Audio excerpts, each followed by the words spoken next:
Welcome to the Chronically Awesome podcast with me, Katie Rose, recording my thoughts and realizations about the mind, the body, and all things woo-woo, looking at life through the lens of spirituality, and sharing things I believe should be taught to everyone so we can begin to heal the next generations, healing traumas, transcending the ego, and living an empowered, soul-led life of pure awesomeness.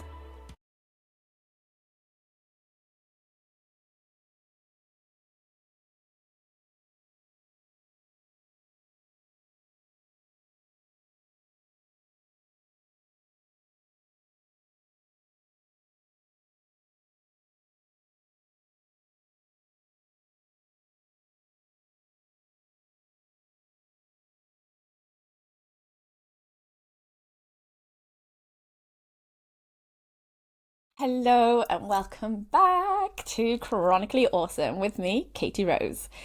So I thought I would chat to you guys this week about something that I think is so incredibly important, but also I have been doing it myself a lot this week. And so I just felt like I needed to share, I just needed to share. I love to share. So we are going to be talking about doing the inner work. Like, what is that? For a start, like if anyone had said that to me a few years ago, I'd be like, okay, but what is inner work? Like, what is it? And what it essentially means is about looking inwards instead of projecting out, instead of trying to criticize everyone else around us or blame everyone else around us. We turn the sort of lens back on ourselves. And that is, honest to God, one of the most uncomfortable things that we can do to ourselves. But the power behind it is well worth it because we are human beings. We have emotions. However, we are not necessarily taught how to deal with our emotions growing up. And this is something that I lived with. This is something that I had to learn. I had to learn the language of emotions, then the language of my body, the language of the sensations that was coming up, to know that I was even feeling something. But then to latch on to that and say, okay, so why is it here? What is it? And just allowing myself to shine a light on the discomfort, shine a light on the things that I've been avoiding. And for me personally, what I spoke about in the last episode about antidepressants and coming off of them and the depression I suffered with last year. And as I've come off the antidepressants, I have found that I've had like a backlog of emotions that I've had to deal with. And it has been hard because it's like everything just kind of opened up at once.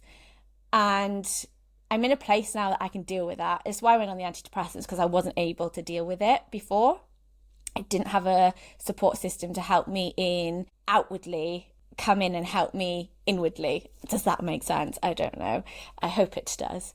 But what was happening was when I was on the antidepressants, I was not feeling my emotion. I couldn't cry, which is the most weirdest feeling when you want, like your body is telling you you're experiencing emotions, yet your mind is going, nah, you're good, you're fine, you're not gonna cry. Like, it's just, you're just not able to. Like, literally, I would sit there sometimes and try and make myself cry, but I couldn't. And it just felt so wrong. And that, from the years of everything that I have learnt on the importance of emotions and feeling and processing, that was the most uncomfortable thing to go through. But at the same time, I needed it.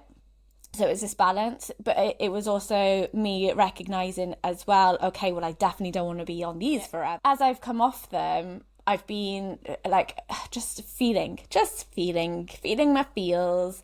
Also, doesn't help that my period, and I still have issues with my hormones and my emotions. It's all connected, all of it, and that is my next focus. But it is something that you have to take note of. You have to have an awareness. And this, I say it and I will say it until I'm blue in the face. Build your awareness of yourself. Have times where you're like, oh, I feel uncomfortable. And like, I put my hand there because most of the time when I feel uncomfortable, I feel it in my heart. Or you feel it in your stomach. You're like, oh, I don't feel good. Or it's your head, you have headaches. Just notice the little things, and you're already pointing out to yourself where these things are, which is like so mind-blowing that we're literally telling ourselves, we're like, oh, my head, and you sit with your hands in your head. Okay, well, let's look at that then. Why is it there? Why is it presenting? What is it wanting you to know? For me personally, the language, if it's all in my head and I'm really struggling, I've got a lot of stress that I'm overthinking. I'm trying to put too much pressure on myself in trying to do everything. That tends to be my headaches. If I'm coming to my heart, there's a lot of sort of heart healing, there's compassion that's needed, there's sadness, there's grief, there's guilt, there's a lot of things that are just kind of being held around there that needs addressing. If I'm coming to my stomach, oh, am I anxious? Ooh, am I feeling like worried? I am so far in the future that I can't even be present right now. And that pain and that discomfort in my stomach is trying to ground me back into the present and say, whoa, whoa, whoa, whoa. Take a moment, Katie. We ain't there yet. Come back. Come back. Let me pull you back with this pain to anchor you. Once you recognize that I am here to make sure you stay where you are, then I will leave you. I will let you go. And the amount of times where I've had to say, okay, I'm feeling this. Okay, obviously I'm well ahead of myself right now.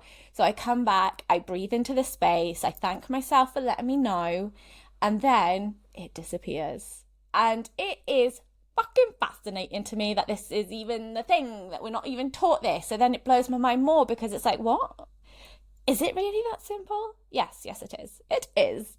I've been personally experiencing dizziness. So this was what I was working through this week.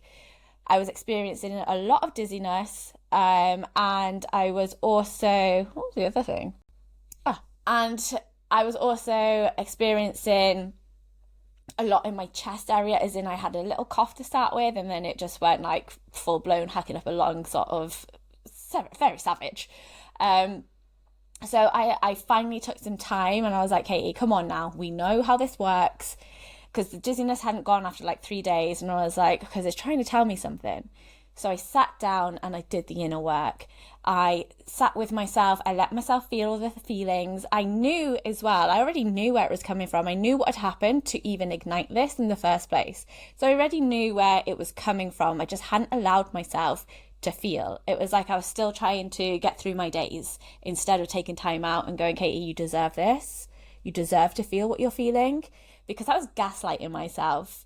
I was trying to be all spiritual, right? I was trying to spiritually bypass my feelings, being like, oh yes, love and light and all that jazz. Yes, that you can get there after, but first you got to feel it. You got to feel it first, because otherwise it doesn't go anywhere and you just carry it with you. And then you get triggered and you're wondering why you're getting triggered and why you feel so angry all the time and frustrated all the time and why you're feeling shitty.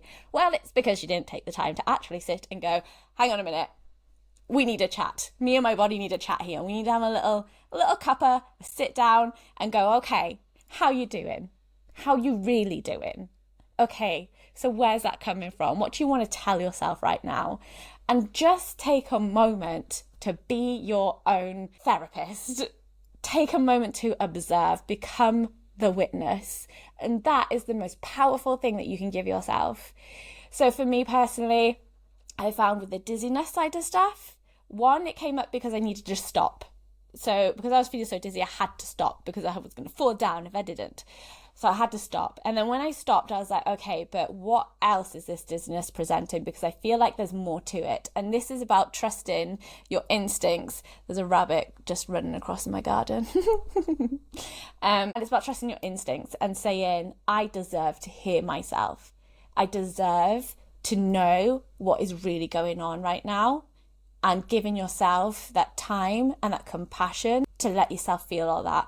So for me, the dizziness, the real meaning behind the dizziness, yes, it wanted me to sit down for a moment and check in, but the more I sat there and was like, is that all it was to the dizziness? No, I could feel it. I knew it.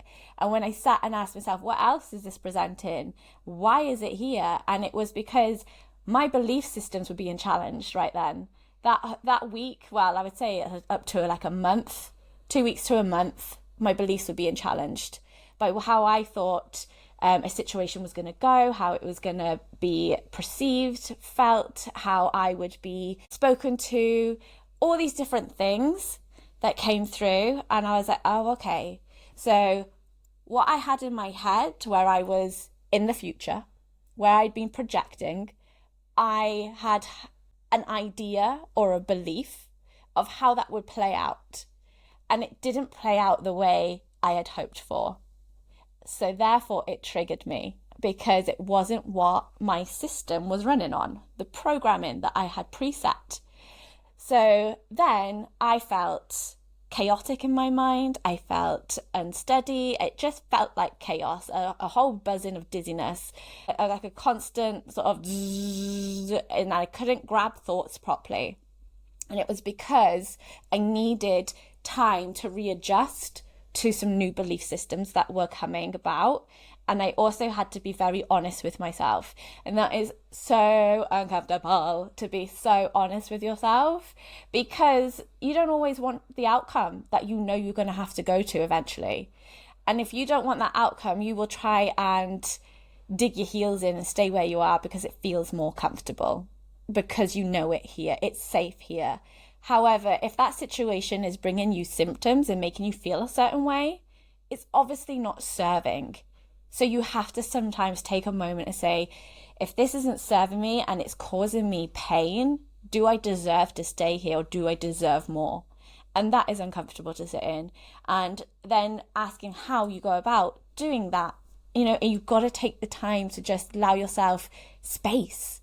You don't have to figure it all out in one day either. You can take your time, but you have to have those moments, those times where you sit to have the time to be able to figure all this shit out. And then my other symptom was this hacking cough, and it is still lingering even now.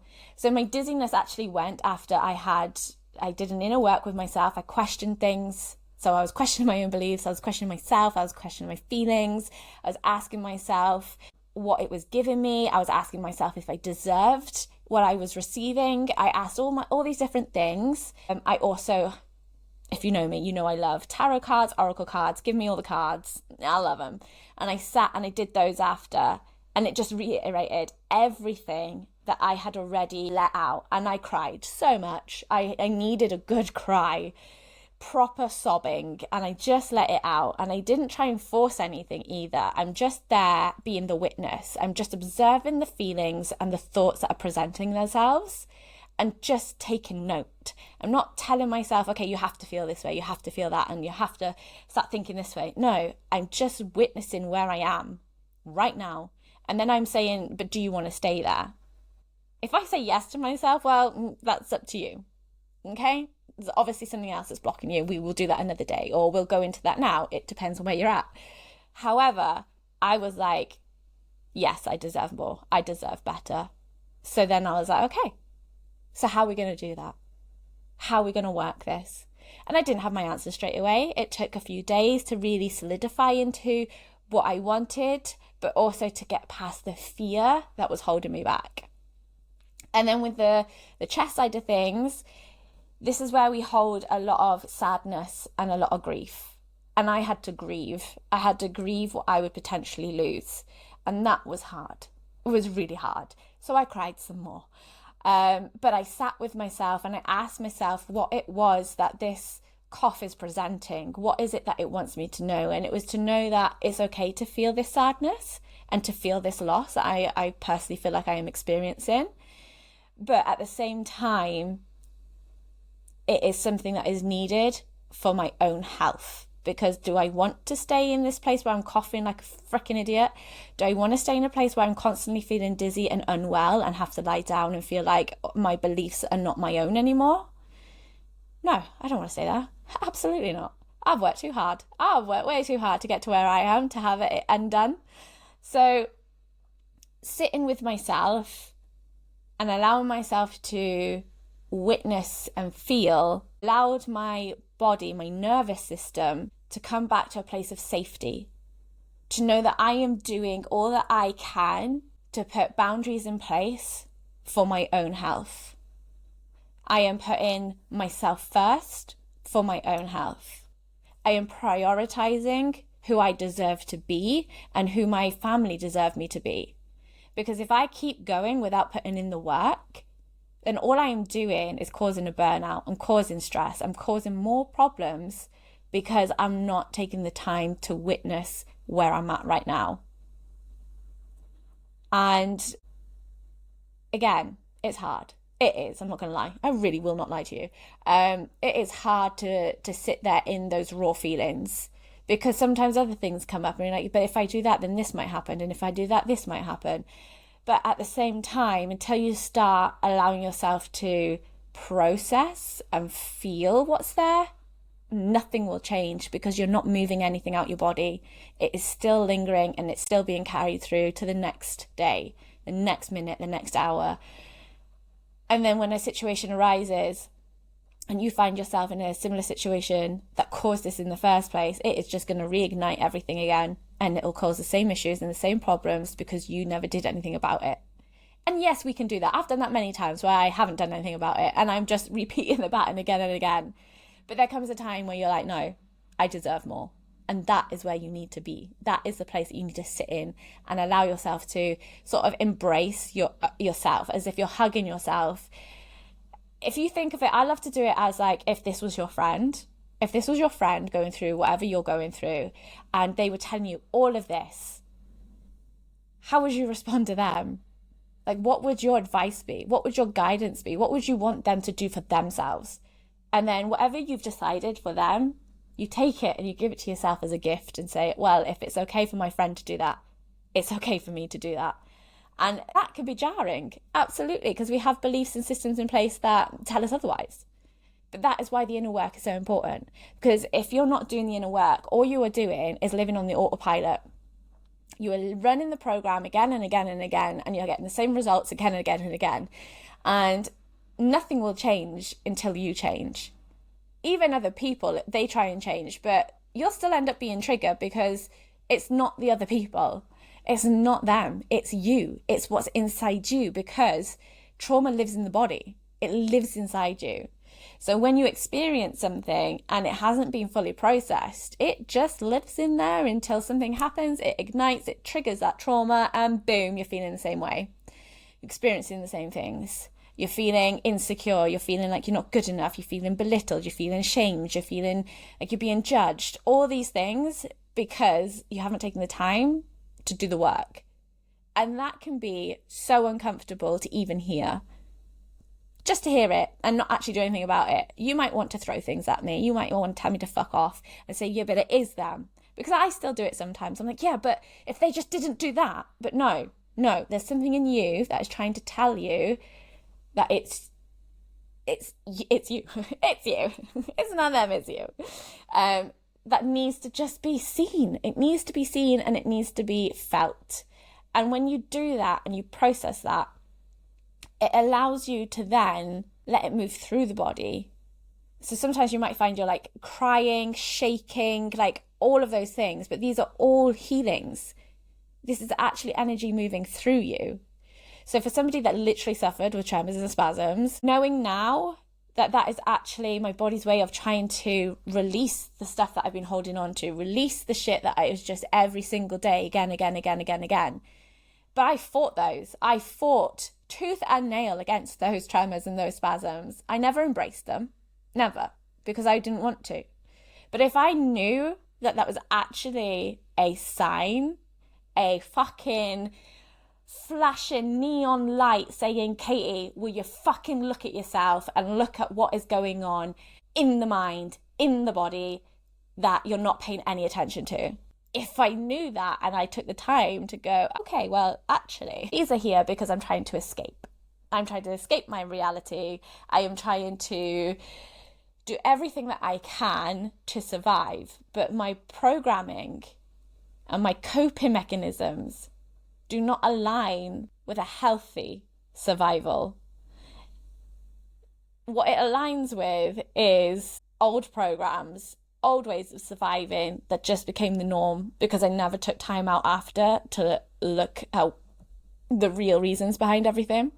So I cannot sort of stress enough the importance to take how you're looking at your world, how you're looking at yourself, and turning that lens on yourself. to say, if I was just to take a moment here and sit with this, what actually comes up? Because right now, when you're in that discomfort and you're constantly feeling emotionally attacked, emotionally on a roller coaster, like in a couple of extra loops bloody thrown in there, what is it that you're avoiding? Take a moment to sit with yourself. And sometimes that, for anybody that is not used to this work, just sitting with yourself is the most fucking uncomfortable thing you can do. Closing your eyes, you just can't even feel safe doing that because you feel like something's going to happen.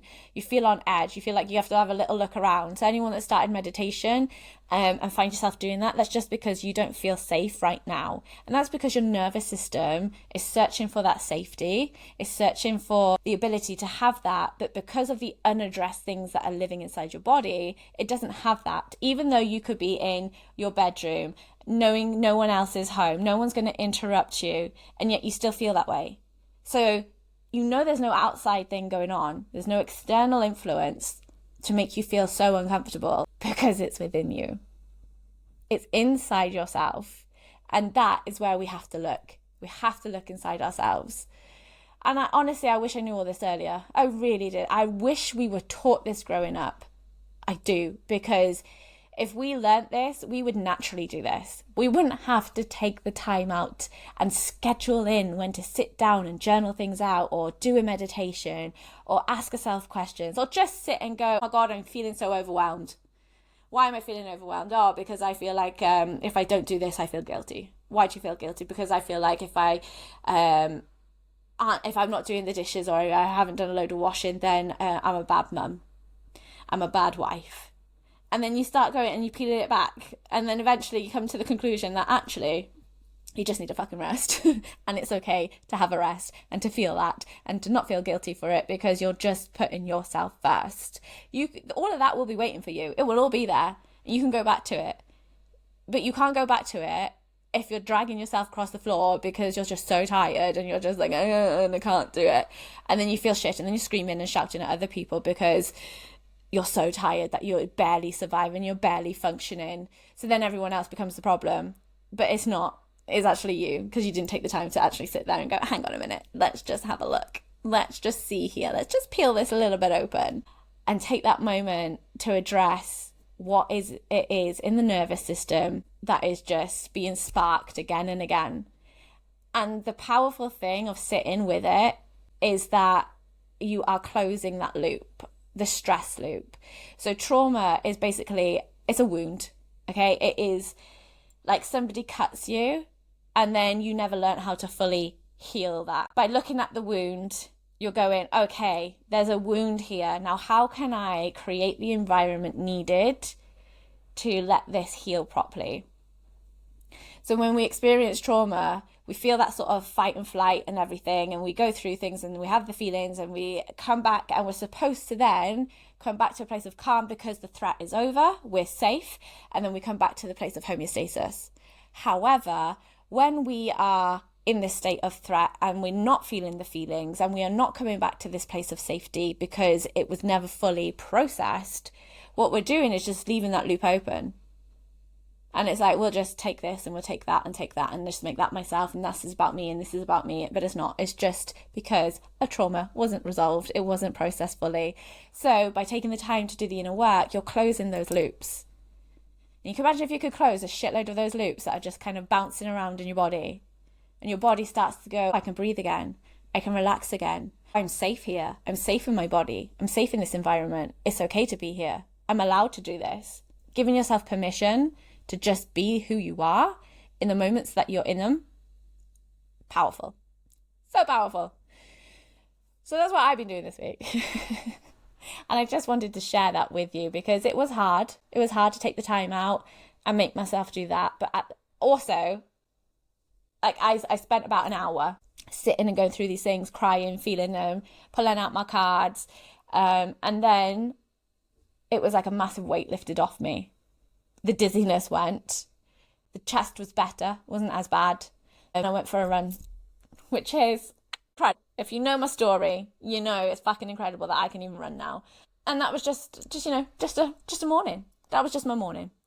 And you can have that too.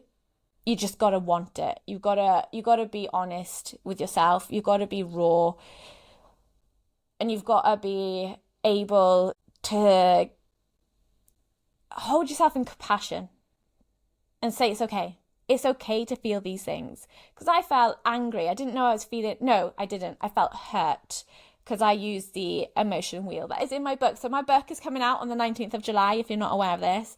And I literally use my book to go through my processes, because I've put in the book all the things that I used and still use with clients, with myself, in the book, because I want other people to have access to how I work and how I heal, how I process things, because I think it is so important to be able to know where to go, what to do. And for me, emotions are big, as in like I still struggle sometimes to name them, because I'm still learning them. I'm still learning them, because I felt like, oh, I'm angry. And when I sat with it and I looked at the emotions wheel and I was like, no, I'm not, it's not anger. I'm hurt and I'm disappointed. That's what it was. And I was like, okay, well, when I see it like that, I can really feel it, because I've named it of what it truly is, not what I have perceived it to be, or thought it was a bigger sort of overarching thing. When you narrow it down more to, yeah, but what was it really? It was this hurt that I experienced. I also found myself feeling guilt as well, that I didn't know I was feeling. And it was just all these things that I was like, oh, yeah. As soon as I'm like seeing the word, I'm like, that's what this is. That is you. And then, oh, and that is you. That's that one there. Oh, and that's that one there that I'm feeling. And it was all across the heart and the chest. So no wonder my chest has come out with a cough, because I wasn't feeling heard, and I wasn't feeling like I could use my voice in the way that I wanted to. And I felt hurt by what I'd experienced. And that's okay. Because what I was doing before that was trying to go, well, no, I understand. I understand their point of view. I understand where they're coming from. But by doing that, I was gaslighting my feelings. I was saying that because I can understand where they're coming from, that means I'm not allowed to feel this. I shouldn't be feeling this. But the truth is, that's how I feel. That's how I feel. And you cannot judge yourself for feeling what you feel. You have to feel them. All emotions are needed. All of them. They're there for a reason. However, the problem comes when we hold on to them and we don't deal with them and we don't process them. That's when it becomes a problem. That's when it comes out in symptoms. And that is the key of knowing that it's okay to feel all your feelings. Just don't get attached to them and don't carry them around with you everywhere you go. Instead, name them, feel them, acknowledge that it's perfectly okay to feel all those feelings that you're feeling. Don't feel guilty for feeling mad, frustrated, angry, sad, judged. All of it. There's so many feelings that you can have. There's so many. I didn't know there was so many, but there is so many. And we need to start recognizing that it's okay to feel these negative feelings, because we're always praised for like doing well and being happy and being joyful, being inspirational, being this, being that. But where's the celebration for going, well done for noticing that you felt hurt right then and being able to voice that you felt hurt? Like, that's powerful. Powerful to own your own emotions and say, hi, I'm Katie, I feel hurt. Hi, I'm Katie, and today I feel fucking awesome. Like, feel it. Name it. But then let it move through you. Let it fully move through you. And can be crying, this can be shaking, this can be maybe even coughing, laughing sometimes. Sometimes I laugh at myself. I'm like, oh my God, is that all it was? Oh my God, that was so easy. Another thing for me is sound. I love sound. If you don't know, I fucking love it. I love sound healing. I love that. Like, I've done the inner work, I've done the processing, but sound will just kind of fully, I don't know what the word is, like to, I don't know what the word is, to fully, I get like dissipate, to allow the energy that you've just moved to fully dissipate from your energy field, to let it go entirely. Shifting out of your space, no longer a part of you, no longer attaching to you, it's just gone. Because it was there to be felt, you felt it, and then that was it. It just needed to be witnessed, needed to be honoured. And that's what it is. It's honouring yourself in where you are, in what you're feeling and giving yourself permission to feel what you feel. And sometimes you have to acknowledge that you might have fucked up, right? I have to do it all the time. I've even acknowledged it in the end of my book as well. And it's because we're human. And you have to remind yourself that you're human. But my biggest phrase, my biggest mantra that I learned was, I did the best I could with the resources that I had at the time. Let me repeat. I did the best I could with the resources that I had at the time. Because when you face things, you are facing it with what you have at the time, the sort of where you are mentally and emotionally, where you are physically and spiritually. You're doing it from the place that you are in that moment at that time. And yes, we fuck up, but we also have the ability to apologize if we really did fuck up and say, right, I can see where I went wrong here. Like, I literally did this with my husband this week as I'd be going through things, because he triggers me to high heaven sometimes. And then I'm like, it's not him, it's me. I have to look at this as me, but I don't want to look at it as me. It's so much easier just to say it's him, and all these things. But when I have to face it and feel it, and then I notice actually it wasn't him, this came from this person really, or this experience or this situation, then I have to go back and go, okay, babe, just let me have a moment here. I'm gonna, and because I get so emotional, like I will cry because I'm still feeling it, I'm still going through it, but I just need him to know that it's not him. So I'll be like, just ignore my tears as I cry. Just let me get it out. It's just a case of saying, I am so sorry that I just kind of went batshit crazy on you. It wasn't you. It was that because of what you said, or the way that you said it, or whatever it was, made me feel like I hadn't earned what I have. Or what was it for me this time? I say this time because there's so many. What was it? I was actually that probably. It was that I felt like I was excited. I've had these achievements lately, and the way that he said something made me feel like I was over exaggerating. It made me feel small. I felt belittled. I felt like he was making my achievements smaller, and he wasn't at all. It was just the way he said something just triggered me from obviously childhood, where I've had the same experience, and then it just processed through me. It triggered it, and I was like, and some other stuff came out, and I was. So it's hard, like, it is hard, and we all go through it and we all feel it and we all fuck up, but we have to put our hands up when we do fuck up. It doesn't mean we have to say we're always wrong, because we're absolutely not. But there are times where you have literally just like totally and utterly lost it on someone, and it had nothing to do with them really. It was for me, actually, I got it now. It was the insecurity that I was feeling that day, because of my interview for a radio show came out on that day, and I was feeling nervous. And then he said something which normally any other day wouldn't bother me in the slightest, but because of how I was already feeling and the tension I was already feeling, what he said made me feel like he was belittling my achievement. That's what it was. Hey, we got there in the end. See, inner work, that's what that was. Well done me. And it can be that simple. And I had to say sorry for that. He was very good about it, but I just felt so bad.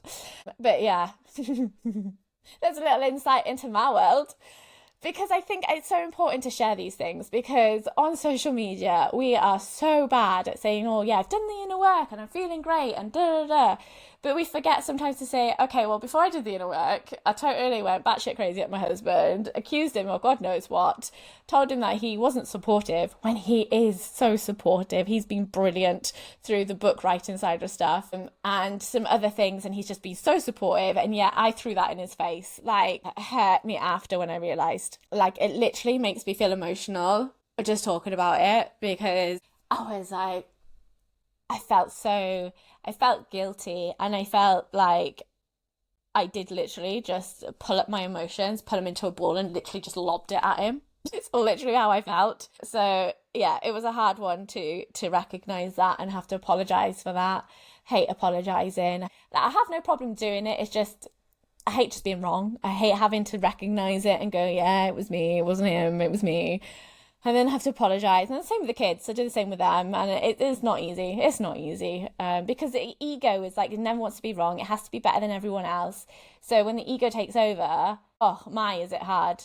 Is it hard to see the things that we have done wrong, to hold our hands up and say, yeah, do you know what? My bad. That was 100% me.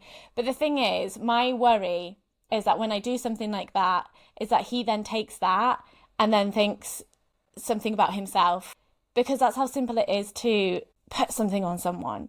And that's why it's so important to do the inner work, because we do it to our kids where they, what is that? Birds. They laugh, it was a cat. I haven't got my glasses on. But like, we do it with our kids where we're having a bad day and we project onto them and we shout at them and we are not the best person to be around. But they can take that and go, well, mummy doesn't love me. You know, it's so simple in how we can do something and our children take that on as not being seen, not being heard, not feeling loved, just so many different things. But it can also happen with your partners as well. And that's why I try as well to do the inner work, because I don't want my issues, not even issues, my wounds, okay, my wounds, to be projected onto somebody and then create a wound in them, because hurt people hurt people. And that is a horrible thing to do, and to feel that you've done that with someone and then it doesn't matter how much you apologize, because that will instill a belief into them. It will instill a program into them. They will have their own coping mechanisms and strategies in place to deal with that hurt. And there's nothing that you can do, because that then becomes their wound, and that only they can heal their own wound. We can't do it for them. Like, no one can do it for me. I have to sit here and I have to process it and I have to go through it and I have to hold my hands up and I have to say, Katie, we could have done better there. But it's okay. That's the difference. It's okay. I recognize it. I see it. And it means next time I take a breath, I either walk away from the situation or it just won't happen again, because of the work that I've done since then, to be able to face it and focus on it and process it. And then also go back to my husband and say, sorry, and to explain why I felt the way that I felt and that it wasn't him. And hopefully that's enough for him to know that it wasn't him and it doesn't become a wound for him. But if it does, then all I can do is be there and help as he processes his own wounds. But it's not really something he necessarily does. We're very opposites. We're very opposite in the way that we work, but that's because of what I've been through and lived through. And he has lived through it with me, but he hasn't experienced it physically and emotionally in the same way that I have. He has his own sort of experience as the carer side, and I can't even imagine what that must be, but he doesn't speak about those things either. And that is fine. But like, I also just sometimes want him to know, you know, that I understand that he also went through it with me. He also felt his own things and felt helpless because I felt hopeless, and all these different things, and how it's all interconnected and entwined. And this is why it's so important. I look at the mind, the body and the spirit, seeing yourself as a whole, because they are not separate. They are not. They are so connected, so deeply connected. And yet we go and see people to deal with just the mind or just the body. Or we go and do have a reading, like a spiritual reading, psychic reading or something, because that's the spirit side, or those sort of things. But we don't ever bring them together, give them a big hug and go, okay, let me just hug you and tell you that you're one, that you're not separate, that we can see this as a whole and we can heal this as a whole. That's powerful, I think. So yeah, so I just felt like coming on and sharing this with you guys today, because it was a big thing for me this week. As I said, I just felt like this was something that needed to be shared. Please do let me know though in the comments if it resonates, if there's something that hit hard, if there's something else you want me to talk about or dive into. Yeah, I just want to create a space where you feel seen and you feel heard, and that maybe my own stories and experiences can help you to see it in yourself, so that you too can go do the work for yourself and put the time in for yourself and give yourself that permission and that love that you deserve, because you do. I don't care what anybody ever told you in the past. Fuck them. You deserve love. You deserve time for yourself. You deserve to have your feelings felt. You deserve to be heard. You deserve to be seen. And you deserve to have your own needs met. It's as simple as that. So I shall leave it here, my loves. Thank you for joining me, and I shall see you next time.